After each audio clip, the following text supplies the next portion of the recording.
Physician conference of Jharkhand, लेकिन इसमें भारत के वह सभी डॉक्टर जो वर्ल्ड लेवल के डॉक्टर है, फिजिशियन है, वो आज हमारे साथ है। आज हमारे साथ हिंदुजा ग्रुप के वह डॉक्टर जो फिजिशियन है मनोज चावला जी आज हमारे साथ है और ये जानने की कोशिश करते हैं कि आम रोगी और आम पेशेंट जिस हिसाब से मेडिकल साइंस अगर रिसर्च बहुत तैयार हुआ है, बहुत अच्छा कामयाब हुआ है, लेकिन एक मेडिकल साइंस आज बहुत महंगा हो चुका है। तो हम चाहेंगे कि डॉक्टर सर कि पेशेंट को क्या क्या चीज़ को ध्यान देना चाहिए और भारत की जो जलवायु है, भारत की जो इन्वायरमेंट है, यहाँ पर कौन कौन रोग का अधिक सिस्टम तैयार हो जाता है। बिल्कुल, शुक्रिया ये सवाल पूछने के लिए। तो इस किस्म की कॉन्फ्रेंस में हम हमारे पेशेंट्स के जो बीमारियां हैं, जो प्रॉब्लम्स बढ़ रही हैं, जो इस किस्म की तकलीफ़ें बढ़ रही हैं, वही हम डिस्कस करते हैं और उनकी सॉल्यूशंस के बारे में। जैसे आपने सही में पूछा कि भारत में हमारे पेशेंट्स, हमारी पॉपुलेशन को किस किस्म की बीमारियां हैं। तो एक ज़माना था जब हमारी पॉपुलेशन को ज़्यादा इन्फेक्शियस डिजीज़ हुआ करती थी, जब हमारे लिए बुखार, मलेरिया, डेंगू जो अभी भी हैं, पर वो प्रॉब्लम से इंसान की जान जाना या बीमार होना बहुत रेगुलर हुआ करता था। अब पिछले कई सालों में ये सिचुएशन बदल के हम इस पोजीशन पे पहुंचे हैं जहां लोगों को अलग बीमारियां जैसे कि डायबिटीज़ हो, हार्ट की बीमारी हो, तो इस किस्म की कंडीशन जो हम क्रॉनिक डिजीज़ कहते हैं, जो एक बार हो जाए तो इनको हम ट्रीट करते हैं पर कोई जड़ से नहीं निकाल पाते, इस किस्म की बीमारियां हमारे पॉपुलेशन में भी बढ़ते जा रही हैं। वेदर लोग शहरों में रहने वाले हों या गाँवों में रहने वाले हों, आज हम देख रहे हैं कि डायबिटीज़ जैसी बीमारी रोज़ बढ़ते जा रही है। हमारी पॉपुलेशन जो पहले हम कहते थे कि चलो मेहनत दिन भर करके खा पाती हैं, आज उस किस्म की भी सरप्लस है, गलत खाना है, फ़िज़िकल एक्टिविटी बहुत कम है, हर इंसान को स्ट्रेस हर किस्म की ज़्यादा है। एंड इसीलिए हम देखते हैं कि भारत में दोनों ही चीज़ें, डायबिटीज़ और हार्ट की बीमारी कम से कम 10 साल पहले शुरू होती है हमारे वेस्ट के हिसाब से देखा जाए, क्योंकि हमारी पॉपुलेशन को ये बीमारियां कम उम्र में हो रही हैं। ये और भी प्रॉब्लम की बात है कि जो एक वर्किंग पॉपुलेशन है, जो एक कंट्रीब्यूट करती है हमारे सोसाइटी को, हमारे देश की इकोनॉमी को, वो अगर 30 या 40 की उम्र से उनको बीमारी हो रही है तो उनकी जो आउटपुट है वो कम हो जाती है और आगे जाके कॉम्प्लिकेशंस बढ़ जाती हैं।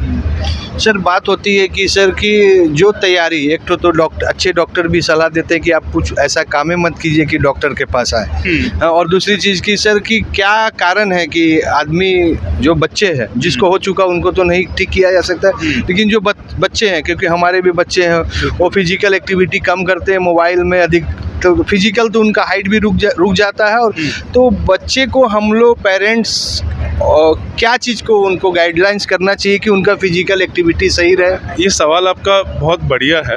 एंड इसके लिए सल्यूशन एक्चुअली यही है कि जो हम राइट हैबिट्स की बात करते हैं, वेदर फिज़िकल एक्टिविटी बढ़ाना है या राइट किस्म का खाना पीना है, कि भाई फास्ट फूड अवॉइड करें, गलत किस्म का कैलोरी रिच फूड नहीं खाएं, राइट टाइम पे खाएं, राइट टाइम पे सोएं। तो ये जो आजकल माहौल बना हुआ है कि जहां हम बहुत ज़्यादा टाइम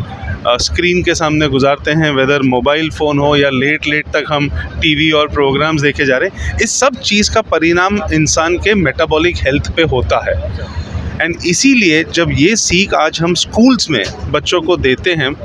ये जो प्रोग्राम है राइट फिज़िकल एक्टिविटी के बारे में और राइट खाने पीने के बारे में, ये स्कूल से ही मिलनी चाहिए। ऑफ कोर्स हम चाहेंगे कि स्कूलों में वो इंतज़ाम हो कि बच्चों की फ़िज़िकल एक्टिविटी के लिए टाइम, समय, फ़िज़िकल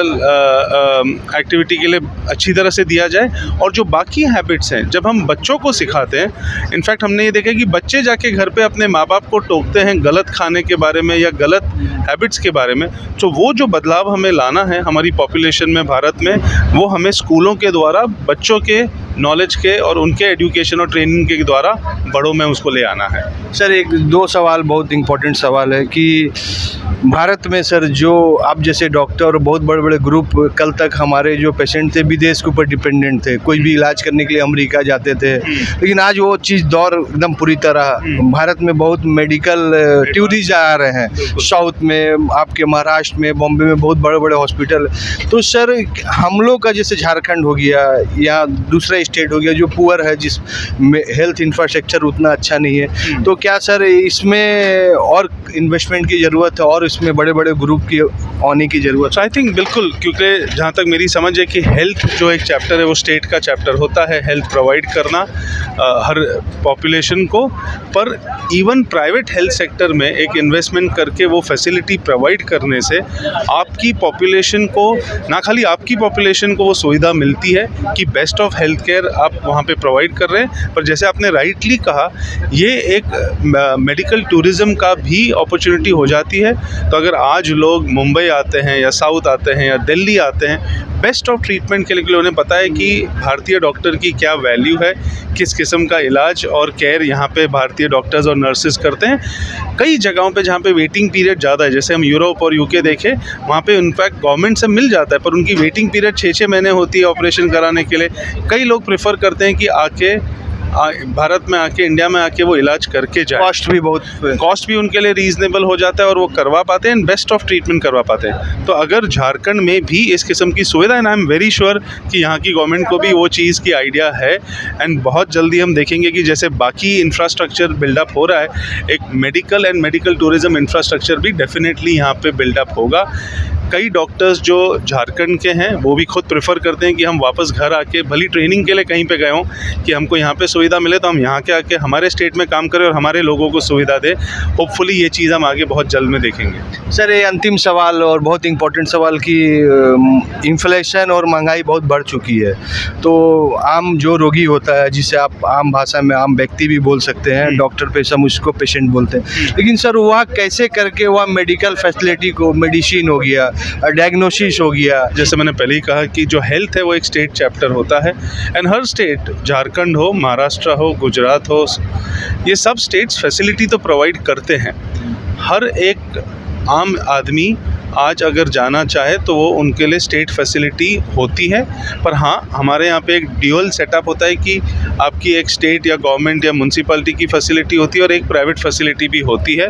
हर पेशेंट को, हर इंसान को वो ऑप्शन है कि वो कहाँ जाएं, अपनी अपनी अफोर्डेबिलिटी के हिसाब से हो। पर आई थिंक कई हिसाब से गवर्नमेंट भी कोशिश कर रही है, वेदर दवाइयों में देखा जाए तो कई दवाइयों के प्राइस, जो खास करके ये क्रॉनिक डिजीज़, डायबिटीज़ और हार्ट डिजीज़ जैसे उनकी प्राइसेस टाइम टू टाइम घटाई जाती हैं। कई सुविधाएं डायग्नोसिस के लिए, जो हम पहले टेस्ट किया करते थे, अगर कोई टेस्ट का दाम 800-1000 होता था, आज हम देख रहे हैं कि वो 250-300 में हो जाता है। तो जैसे यूजेज बढ़ती है वैसे कॉस्ट भी बढ़ता है। तो जैसे हम सोचते हैं हर चीज़ में तो कॉस्ट तो बढ़ता ही जाएगा, वो ज़रूरी नहीं है। हम वो एक बदलाव देख रहे हैं कि वो कॉस्ट कम हो रहा है जैसे यूजेज बढ़ती है। इम्पॉर्टेंटली जब ये चीज़ इंडिया में मैन्युफैक्चर होती है, वेदर टेस्ट हो या दवाइयाँ हो, तो उसको हम और भी कॉस्ट कम कर पा रहे हैं। फाइनली हर इंसान अगर अपनी सेहत पे ध्यान दे, ठीक किस्म से खाए, फिज़िकल एक्टिविटी मेंटेन करे, टाइम पर खाए, टाइम पर सोए और अपने सेहत का ख्याल रखे, तो शायद उसे डॉक्टर के पास जाने की ज़रूरत ही ना पड़े और वो इंसान वो तंदुरुस्त रहे और चुस्त रहे। सर ये के अंतिम सवाल की, जो आज इतने बड़े कॉन्फ्रेंस हो रहा है, फिजिशियन का कॉन्फ्रेंस हो रहा है, इंटरनल डॉक्टर डिस्कशन हो रहा है, रिसर्च, लेकिन सर इसको आम व्यक्ति, फिजिशियन इस मेडिकल शब्द में, क्योंकि आदमी को नहीं पता फिजिशियन के पास जाना चाहिए, तो फिजिशियन कितना इम्पोर्टेंट रोल प्ले करता है सर इस? तो I think physician main connect होता है आम इंसान पेशेंट के बारे में, मेडिकल नॉलेज के बारे में। एंड इस कॉन्फ्रेंसेस के द्वारा, जब ऐसी कॉन्फ्रेंस यहाँ पे ऑर्गेनाइज की जाती है, बाकी स्पेशलिस्ट को ऑल ओवर इंडिया से बुलाया जाता है अपनी नॉलेज और अपनी इन्फॉर्मेशन शेयर करने के लिए, इसके पीछे कारण यही होता है कि हर डॉक्टर, अभी यहाँ पर झारखंड के कोने कोने से डॉक्टर और स्पेशलिस्ट फिजिशियंस आए हैं,